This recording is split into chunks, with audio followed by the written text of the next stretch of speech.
Good afternoon, everyone. My name is Jen Longacre, and I am the Deputy Communications Director here at the Minnesota Department of Public Safety.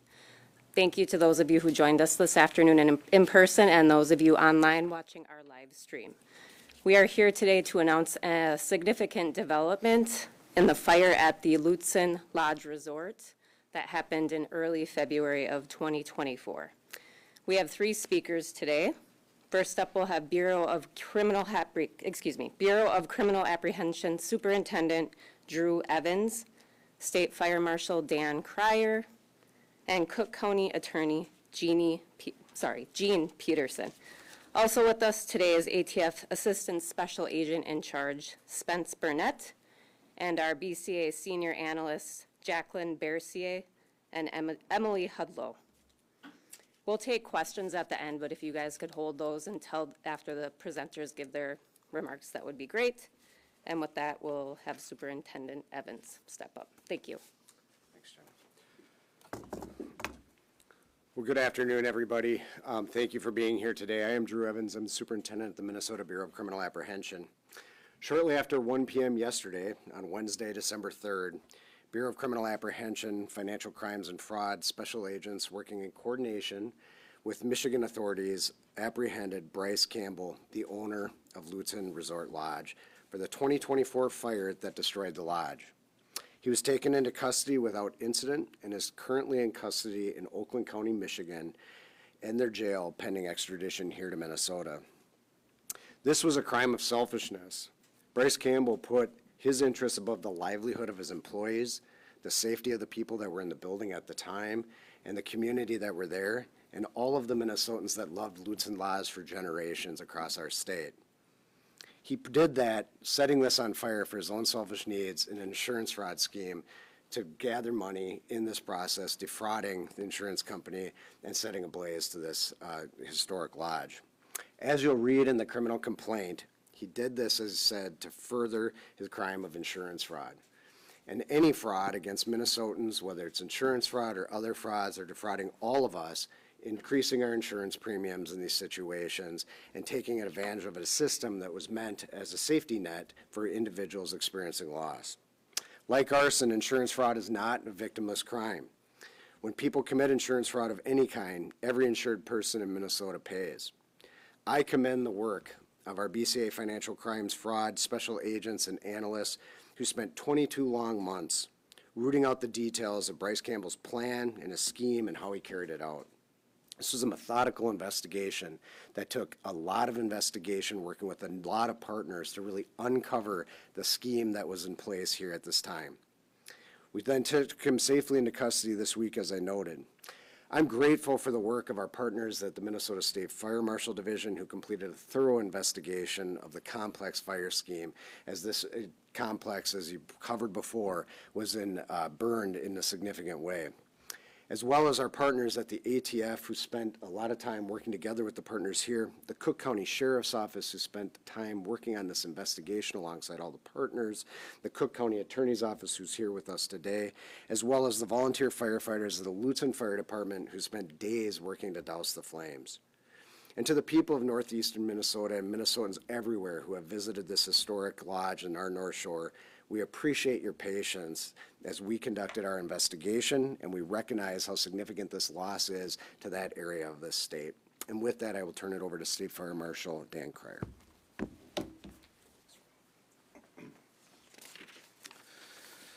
Good afternoon. My name is Dan Cryer, and I have the honor of serving as the Minnesota State Fire Marshal. So as Superintendent Evans mentioned, fraud is not a victimless crime, and arson is not a victimless crime. I recall moments after the fire, the day after the fire, I talked to the Lutsen fire chief, making sure that he had enough resources to be able to extinguish the fire, that we could prepare ourselves to do a thorough investigation. And that fire chief talked about how he and his wife met while they worked at the lodge. And that told me how important this property was to them. And he mentioned how many firefighters on his department also worked at the lodge and the memories that they have. A few weeks later, a friend of mine who's a retired deputy chief from the city of Brooklyn Park talked about visiting that lodge regularly with his wife for their anniversaries. And that spoke volumes to me about the importance of this historic lodge to the community and across the state. In my office, as well as our partners here behind me, we made sure that we dedicated as many resources as possible to complete that thorough investigation to bring us to where we are today. There are so many people that I want to thank for helping us to get where we're at today. First and foremost, the community. We received a lot of questions over the past almost 2 years from the media, from community members. When will the report be complete? Do you have any other additional information?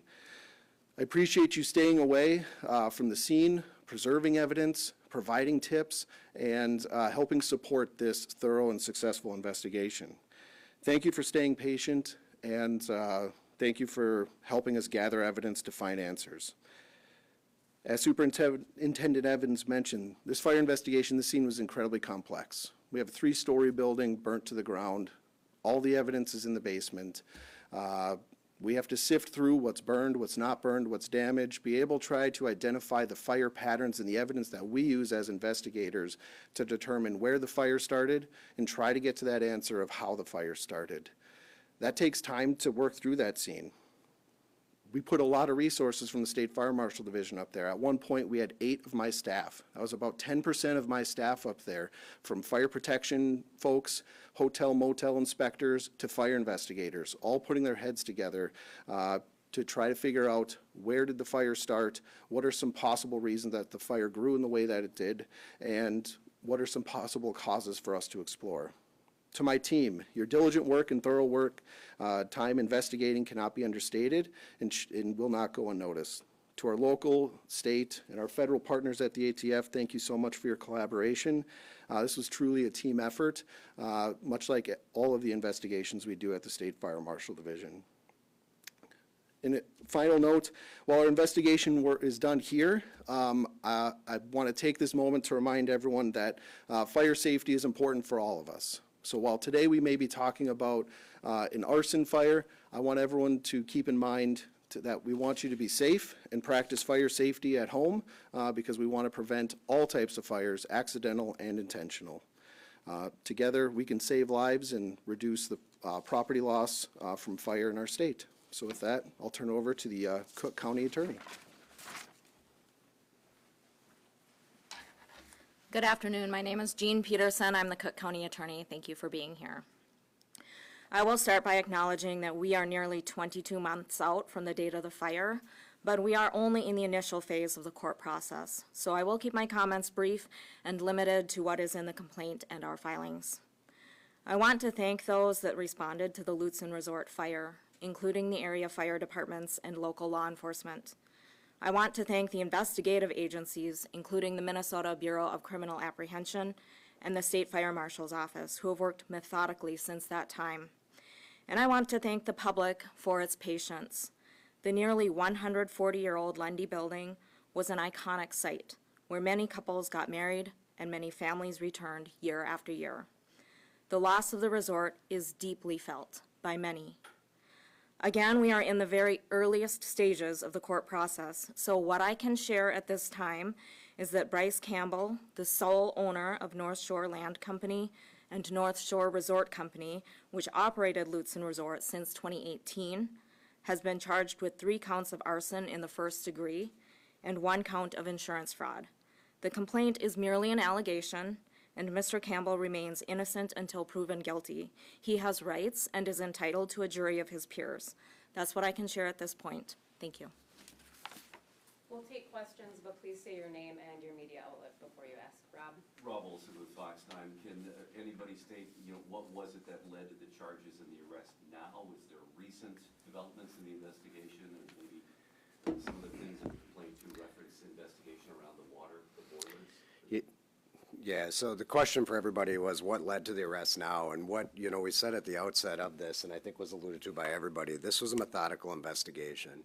With any arson investigation and insurance fraud type scheme, individuals will take steps to cover up what they are doing in that process. And so as this team standing behind me and the agents that are still out working right now, there was a number of evidence that they needed to gather. There were records they needed to gather. There were search warrants that they had to do. Every time we did that, this was piecing together a case month after month methodically, so we presented the information to the county attorney so that they got to the point there was probable cause. There was no one single thing that pushed this over the edge at this point in time. It was a totality of all of the evidence finally culminating to the point where there was probable cause to charge him in this particular case. What you're referencing is some of the water heaters. There's been testing that's been being done by the agents, analysts, the state fire marshal, our BCA laboratory, and private consultants to work through some final pieces of that to answer some questions the prosecutors had in that case. Can anyone speak to the significance of that? Is what is, what's contained in the complaint?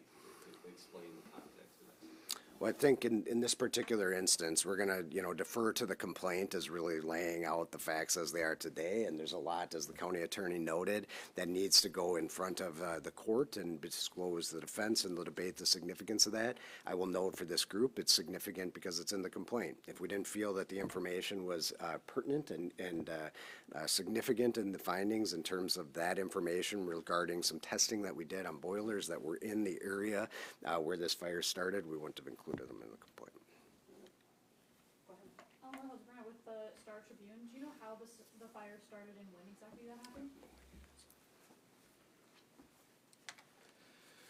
Yeah, so unfortunately, with the complexity of the scene, we don't know the circumstances of how it started. So every fire, we're going to look at all of the possible ignition sources in the area of origin. And our investigator was able to eliminate a number of sources, but there were still a few remaining, including the possibility of an intentionally set fire. So we don't have the circumstances of how the fire started. As far as to when the fire started, we know the date of the fire, so it started in the evening and resulted in the response by the fire department. Ashley Graham, WCCO, can you talk a little bit about the accelerant? There was some mentioned in that complaint, some possible different sources of that, or? Sure. So the question, sorry, I forgot to answer the other, repeat the other question. Question about the accelerant that's referenced in the complaint.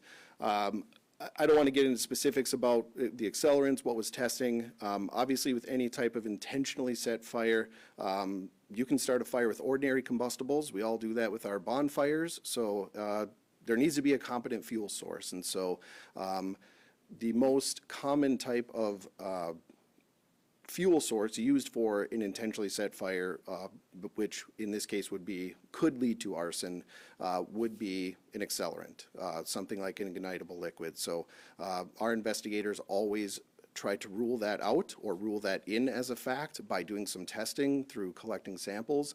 When we get an identity of what it is through the chemical analysis from the BCA lab, we then also perform exemplar testing on clean samples or comparable samples to say, yes, this source would be competent or not competent. So those are some examples of how an accelerant would be tested or could be brought into the complaint for this case. Renee Cooper, KSTP. Wondering, have there been any other suspects throughout this investigation, and do any other suspects remain? So, with any investigation, as we work through those, we're not going to get into the details of the investigation because it's actively being litigated right now. What I will tell you is that this was approached from the team that was here, from everybody that worked together, very holistically.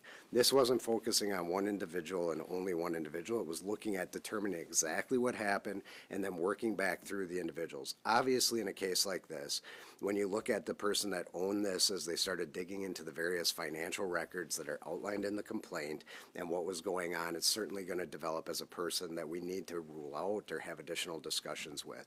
But in this particular instance, it became clear as we worked through this, as outlined in the complaint, that there were a number of things going on with the individual and the owner in terms of what the motivations were behind this. That lays it out in there from the financial situation that this lodge was in. And then couple that together with the pieces as they were trying to track down the whereabouts of him throughout this time period. And that's what took so much time, is to really piece together that timeline as you're working with a location that was completely obliterated from the fire to really understand what happened. And it leads us to that conclusion through the totality of everything they learned, that he's the individual responsible for this fire and intentional fire and the insurance fraud that was being committed. I have one other question. Maybe finish this. What happens now, both in terms of the defendant, when he might be brought back to Minnesota, Minnesota and make an appearance? And what is the status of the property itself?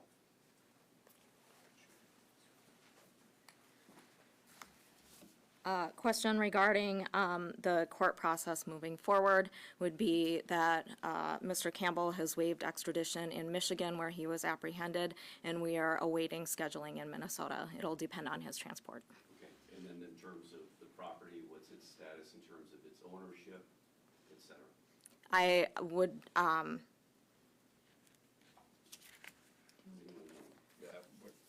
we don't know that. thank you. Fair enough. We can follow up on that. Yeah. Any other questions? Ian Russell from Carolyn, can you talk a little bit, obviously it's a very complex timeline for 22 months to investigate this. Was there a specific moment or period of time where it switched from we're looking at this broadly to figure out the cause and more of a we're looking at this as intentionally set? Was there a specific point in time when that came about? So the question is about, was there a specific point in time as they were looking at this? I think from the early phases that they were looking through this, that there certainly was questions as to what had occurred in this case, given the nature of how the fire progressed through the building and what happened and the timeline and then a number of other things that were going on.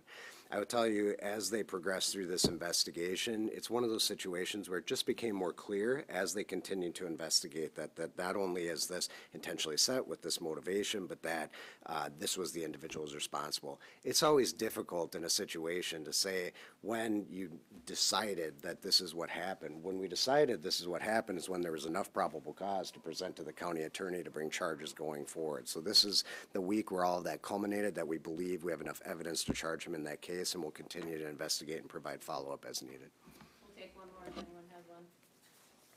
I guess I'll ask, I mean, may as well not waste it. You know, why, is there any explanation for, or did the suspect say anything about why he's in Michigan? So the question is about why was the suspect in Michigan?